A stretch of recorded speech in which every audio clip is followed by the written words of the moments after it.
бізде мынау үш сұрағымыз бар. Сіз ол үш сұрақты қоюға рұқсат етіңіз. Біз қазір әлеуметтік сұхбат жүріп жатыр халықтың арасында. Сондықтан сіздің пікіріңізді білгіміз келіп отыр.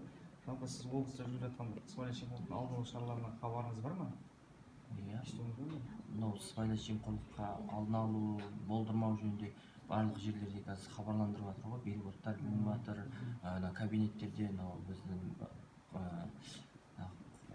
басқармалардың нелердің кабинеттерінде барлықтарында нелер ілініп жатыр, стендтер алдын алу жөнінде. Мынау бұқаралық ақпарат құралдарынан оқып біліп жатыр, естіп жатыр, фейсбуктар бар, әлеуметтік желілерден барлығынан естіп хабардармыз. Яғни толық хабардармыз. Жалпы сіз осы жүріп жатқан сыбайлас жемқорлық шараларына көңіліңіз тола ма? Жалпы қанағаттанасыз ба?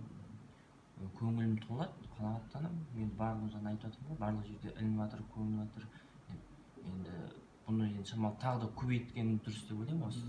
Бұдан күшейтіп, билбордтарды енді әр жерде ілініп жатқаннан кейін, оны бұқаралық ақпараттарды тағы да күшейтсе, осындай бір тақырыптар болса, осындай бір бағдарламалар болса, осындай телевиденияларда сонда күшейткен жөн деп ойлаймын. Рахмет сізге.